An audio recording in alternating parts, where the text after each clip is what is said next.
Mathilde Panot, bonjour. Bonjour. Merci d'être parmi nous. Merci à vous. Alors, d'abord, Clémentine Autain, hier, est allée de bon cœur vers une comparaison qui peut paraître un peu osée. Elle a comparé Emmanuel Macron à Édouard Daladier, comparant 2020 à 1938, quand Édouard Daladier prétendait être un rempart contre le nazisme et avoir amadoué d'une certaine façon Hitler. C'est pas un peu beaucoup tout ça ? Non, je ne pense pas que c'est un peu beaucoup. Ce qui est un peu beaucoup, c'est ce qui se passe en ce moment. On est quand même au 42e jour de grève, avec des gens qui sont en première ligne et qui ont les frigos vides aujourd'hui avec leur famille. Et aujourd'hui, la seule réponse du gouvernement qui est apportée, c'est l'utilisation de la force. Et concrètement, Emmanuel... De la force, c'est-à-dire ? De la force et de la répression. On a quand même un climat de répression qui est incroyable. Vous vous rendez compte que même l'ONU, le Conseil de l'Europe ont condamné la France, notamment pour des personnes qui ont perdu leurs yeux, qui ont perdu leurs mains. C'était les Gilets jaunes. Oui, mais vous avez la même chose aujourd'hui. Ce matin, j'étais sur un dépôt de grève. On a été gazé allègrement, matraqué, il y a eu des arrestations. C'est pas possible de répondre juste par ça. Lorsque vous avez la majorité de la population qui est contre une réforme, si on est raisonnable et qu'on a un gouvernement qui veut apaiser les choses et sortir politiquement par le haut, alors on retire la réforme et on rediscute. Si on regarde les sondages qui ne sont pas exempts de tout reproche, quand même, on voit qu'il y a une grande partie de la population qui en a assez de ce mouvement de grève. Et ce mouvement de grève mobilise surtout, d'ailleurs, dans la fonction publique ou dans les entreprises publiques. Donc, vous pouvez comprendre qu'il y a des gens aussi qui veulent circuler et que le droit de circuler est aussi un droit constitutionnel, au même titre que le droit de faire grève. On ne doit pas lire les sondages de la même manière parce que justement, le soutien à la grève, il est en train... Déjà, il est à plus de 50% de la population et il est en train de remonter. Quelqu'un qui n'était pas de ma famille politique, qui était le président Giscard d'Estaing, estimait que pour faire passer une réforme, il fallait à peu près 2/3 des Français qui soient en accord avec la réforme. Il avait écrit un livre, 2 Français sur 3. Oui, et bien là, on est clairement sur quelque chose qui est bien plus majoritaire. Et donc, ce soutien, il continue à monter. Et les gens, ils comprennent qu'il vaut mieux galérer quelques jours que d'avoir des retraites de misère. Parce que concrètement, c'est ça qu'on est en train de nous préparer. Vous savez, depuis maintenant plus d'un mois, il y a un travail d'éducation populaire extraordinaire qui est en train de se passer dans le pays, où les gens comprennent que ce qui se passe avec cette réforme des retraites, c'est que si on accepte la retraite à point, alors ça veut dire que tout le monde va devoir travailler plus longtemps pour moins d'argent, et que ce point, on va pouvoir le faire fluctuer en faisant aussi fluctuer l'âge à lequel vous partirez à la retraite. Je vous reprends sur vous parlez de violence, de répression. Il y a quand même eu une inflexion dans le discours du ministre de l'Intérieur hier qui a dit que la police devait se comporter autrement et que tous les abus, d'une certaine façon, doivent être sanctionnés. Est-ce que vous sentez un infléchissement ? Le président de la République aussi a tenu ses propos. Il était temps que ces propos soient tenus. Il était temps parce qu'il y a quand même des images qui ont circulé, d'ailleurs depuis le début de l'année. Ça a commencé fortement avec le mouvement des Gilets jaunes et ça continue avec ce mouvement de grève. Or, ces grévistes, nous, on le dit, se battent pour l'intérêt général aujourd'hui. Donc, il était temps qu'on mette fin à une impunité qui existe sur certains actes policiers. La police fait son travail. Son travail, quel est-il ? C'est de maintenir l'ordre, c'est d'être les gardiens de la paix. Il n'y a pas de tactique policière pour maintenir l'ordre actuellement ? Il y a des ordres qui leur sont donnés qui sont complètement irresponsables et dangereux. Et c'est pourquoi nous demandons la démission de M. Castaner depuis maintenant un bon bout de temps. Mathilde Panot, vous avez décidé de déposer une motion de censure contre le gouvernement. Pour cela, il faut des signataires, il en faut 60. 58 précisément, oui. Et puis après, c'est compliqué parce qu'il faut qu'elle soit approuvée à une très forte majorité. Est-ce que vous avez trouvé vos 58 signataires ? Alors, pas encore. Pour l'instant, nous n'avons pas de réponse positive des autres groupes sur cette question-là. Vous avez sollicité quel groupe ? Alors, on a sollicité les groupes politiques dans l'Assemblée qui étaient pour le retrait de la réforme aux côtés des grévistes. Donc, c'est-à-dire le groupe communiste et le groupe socialiste. Pour l'instant, nous n'avons pas de réponse positive. Mais nous avons bon espoir que le texte devant arriver le 24 janvier en Conseil des ministres, que d'ici là, on arrive à déposer ce texte-là. Vous voulez la déposer avant le dépôt en Conseil des ministres, enfin la présentation au Conseil des ministres. En tout cas, avant que le texte arrive à l'Assemblée, ça c'est sera une évidence. mi-février. Parce que quand même, là, déjà, on est dans une situation d'urgence. De deux, on est dans une situation qui est complètement antidémocratique. Le gouvernement attend que concrètement les grévistes ne peuvent plus, faute d'argent, de problèmes d'argent, ne puissent plus faire grève. Et ça, c'est complètement irresponsable parce que c'est pas parce que les gens vont arrêter la grève qu'ils vont être pour la réforme. Et on a un texte quand même qui a été présenté d'abord au Conseil d'État avant d'être présenté au peuple ou aux parlementaires, puis qui est passé par certains journalistes avant d'arriver aux parlementaires. Et là, on va quand même discuter un texte à trous. Et là, je vous assure que c'est pas toujours le cas. C'est-à-dire que la conférence de financement aura lieu après le débat parlementaire et qu'en plus, un tiers du texte à peu près qu'on va discuter va être ensuite mis en place par le gouvernement par ordonnance. Ça, c'est une violence démocratique. Que dit cette motion de censure ? Cette motion de censure, c'est sur la question des retraites, de dire nous voulons que le gouvernement recule, parce qu'en République, il faut quand même qu'Emmanuel Macron et son gouvernement se rappellent qu'en République, c'est le peuple qui est souverain. Vous avez conscience que c'est une initiative qui n'aura pas de lendemain ? Elle va pas être acceptée. On en a fait d'autres au moment de l'affaire Benalla, au moment du mouvement des Gilets jaunes. Mais c'est important qu'une partie institutionnelle élue du peuple fasse aussi ce pas au moment où le pays est en grève. On se pose des questions sur la France insoumise parce que Jean-Luc Mélenchon a fait un beau score à l'élection présidentielle et depuis vous ne cessez d'appeler à manifester, à vous opposer au gouvernement et vous avez bien du mal à mobiliser. Qui est-ce qui a mobilisé ? Ce sont les Gilets jaunes, puis ces dernières semaines, les syndicats. Est-ce que vous n'avez pas un problème de méthode et de positionnement dans votre opposition à l'actuelle politique ? Non, alors nous sommes des opposants, donc c'est assez logique qu'on s'oppose à la politique d'Emmanuel Macron, qui est d'ailleurs une des plus violentes et un des gouvernements les plus sourds que nous ayons eu ces 50 dernières années. C'est vraiment incroyable en termes de surdité de ne rien écouter à ce point-là. Comment vous le qualifieriez, ce gouvernement ? Bon, c'est un gouvernement autoritaire, il n'y a aucun problème à dire ça, et c'est un gouvernement des riches. Très clairement, il ne fait que la politique pour ses amis les riches et on a bien compris que dans le système de retraite, il s'agit de faire les poches à tous les retraités pour que les fonds de pension puissent avoir, notamment BlackRock, puissent avoir les 300 milliards. Pour vous, il y a une collusion évidente entre BlackRock et le président Macron ? Et évidemment, c'était une insulte de lui donner la Légion d'honneur en tout début d'année alors que au patron de BlackRock. Des centaines de milliers, au patron de BlackRock français, des centaines de milliers de travailleurs étaient en grève et passaient d'ailleurs le nouvel an sur le piquet de grève. Parce que d'après vous, on va directement à la retraite par capitalisation avec cette réforme ? Oui, d'ailleurs, on le voit dans le début du texte qu'on a commencé à examiner. Il y a un article justement qui favorise la capitalisation et la loi Pacte, bien avant, avait d'ailleurs ouvert ça en disant qu'il y aurait des exonérations d'impôts pour ceux qui mettraient leur argent dans les fonds de pension. Donc c'est ça qui est en train de se jouer. La question, c'est de savoir, est-ce qu'on garde la main sur notre système de retraite, qui est quand même le système de retraite qui fait qu'aujourd'hui, nous avons le moins de retraités pauvres d'Europe. Alors nous, on est pour l'améliorer, on n'est pas pour rester à 62 ans, mais aller à 60 ans à taux plein, pour faire que les trimestres du RSA... Ce qui paraît irréaliste, non ? Quand on regarde un petit peu les prévisions de l'INSEE, justement, enfin les chiffres de l'INSEE qui nous montrent que on a une natalité qui est un peu poussive maintenant, qu'il y aura de moins en moins d'actifs pour beaucoup de retraités. Non, c'est eux qui sont irréalistes. Parce que la réalité, c'est que nous n'avons pas de problème de financement aujourd'hui des problèmes de retraite. La deuxième, ce recul à 60 ans. Je vais vous expliquer tout de suite. Mais la deuxième réalité, c'est que quand même avec leur réforme de retraite à points, en excluant les cadres à partir de 10 000 euros par mois, ce qui va ensuite bouger à 8 000 euros, puis 6 000 euros, etc., qui ne cotiseront plus qu'à 2,8%. Oui, mais ça veut dire que ce qui ne cotise pas au-delà de cette somme ne leur revient pas aussi. Oui. Non, mais donc ils iront vers la capitalisation et puis après on baissera le niveau de salaire. Mais vous savez quand même que ça crée un trou dans nos caisses. Et qu'aujourd'hui, dans nos caisses, vous savez combien on a d'exonérations qui sont faites et qui créent un trou dans nos caisses de retraite ? 52 milliards. Donc si on arrêtait les exonérations à tout va, aux patrons les plus riches qui généralement détruisent de l'emploi en plus, et on a des exemples récents dans la grande distribution qui sont très parlants, déjà notre système irait mieux. Mais en dehors de ça, nous, qu'est-ce qu'on propose ? On dit aujourd'hui, on est quand même dans une urgence écologique extrêmement forte, dans laquelle on a besoin de créer des emplois paysans, dans la transition énergétique, notamment le 100% énergie renouvelable. On est dans une urgence sociale. Vous vous rendez compte ? Ce que vous appelez la bifurcation écologique. Exactement. Vous avez bien regardé, c'est bravo.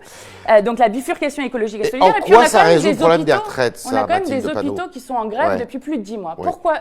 On a une société qui ne répond plus aux besoins essentiels des gens. Et si vous augmentez les salaires de 1%, c'est rien.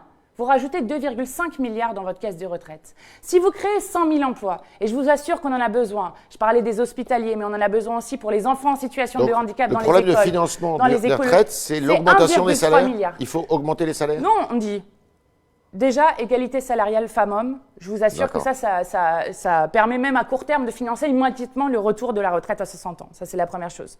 Et ensuite, oui, création d'emplois écologiques et solidaires et augmentation des salaires, parce que je vous rappelle quand même qu'en 1980, un salarié travaillait en moyenne 9 jours gratuitement pour les actionnaires. Aujourd'hui, c'est 45 jours. On a appris il y a peu que les patrons du CAC 40 avaient eu des dividendes comme ils n'en ont jamais eu dans l'histoire. Donc, à un moment, il faut partager les richesses. Et on a 6 millions de chômeurs dans notre pays. Donc, évidemment qu'il faut travailler moins pour travailler tous et donc partager le travail. Vous êtes toujours pour le partage du travail. Est-ce que évidemment, nous sommes des partageux. Vous croyez à la promesse du Premier ministre qui dit on va procéder à une accélération écologique précisément? Non, alors tout leur bilan montre absolument le contraire. On ne peut pas dire qu'on va faire une accélération écologique quand on continue avec le libre-échange notamment. Donc le libre-échange, on a notamment le CETA qui a été mis en place et le JAFTA, donc entre l'Union européenne et le Canada, l'Union européenne et le Japon. Et vous comprenez bien que quand vont continuer le grand déménagement du monde, en amenant de par-delà l'océan des marchandises à tout va, vous augmentez les émissions de gaz à effet de serre. Or l'urgence, c'est de relocaliser notre production et notre consommation et donc de relocaliser des emplois. À ce propos, il y a une ambassadrice des pôles en France qui s'appelle Ségolène Royal. Il semblerait que le Quai d'Orsay veuille mettre fin à ses fonctions. Vous trouvez ça normal ? Moi, je pense que ça, c'est une bataille de palais. Mais je pense par contre que la question, c'est de savoir quel est le rôle de la France sur cette question des pôles. Parce que la question des pôles, elle est... on ne voit pas bien en tout cas, on ne voit pas bien. Parce qu'il y a une question fondamentale autour de ça. Vous vous rendez compte qu'il y a une question autour de la fonte des glaces qu'il va falloir observer de très près parce qu'elles fond beaucoup plus rapidement que même ce qu'avaient prévu les scientifiques. Il y a une question d'interdiction d'aller exploiter les ressources sous terre que convoitent beaucoup de pays déjà. Et puis il y a une question aussi de la biodiversité qui est extrêmement importante. Donc ce sont des enjeux mondiaux extrêmement importants et la France doit y prendre toute sa part. On est avec Mathilde Panot et on continue, qui est députée de la France Insoumise du Val-de-Marne, et on continue avec les questions, vos questions, chers internautes, qui sont posées ce matin par Alban Barthélémy.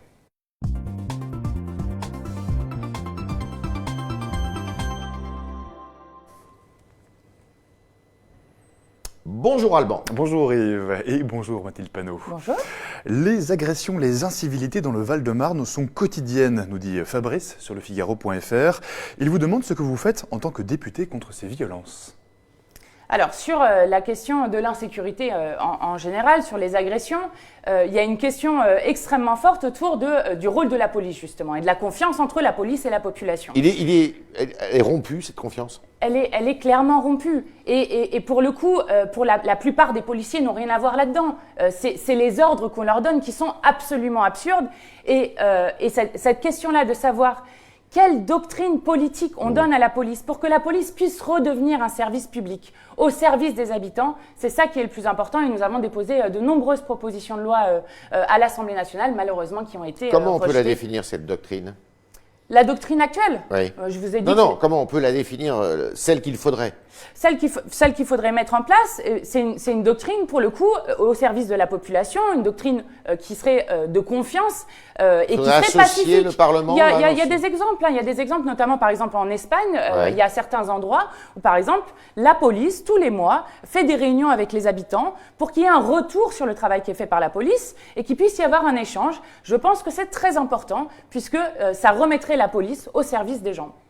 Alban. Question de Ricard, toujours sur lefigaro.fr. Demandez-vous la taxation des carburants sur les transports maritimes internationaux. Alors nous avons même fait des actions autour de ça, notamment à Marseille, parce que vous le savez que les cargos internationaux sont extrêmement polluants et c'est notamment les quartiers les plus pauvres de Marseille, les quartiers nord, qui reçoivent toute cette pollution. Vous parlez des cargos, mais vous ne parlez pas des bateaux de croisière, c'est pareil ?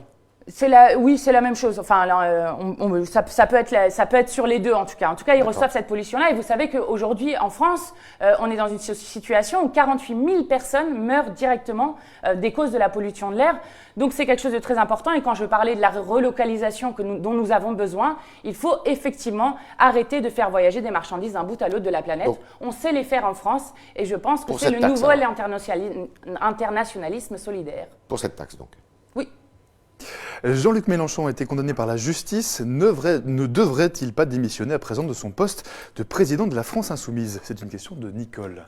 Non, je ne crois pas. Jean-Luc Mélenchon était notre candidat à la présidentielle qui a fait plus de 19%, qui continue à être un leader populaire extrêmement important. Et pour le coup, moi je tiens quand même à le redire sans en refaire tout un...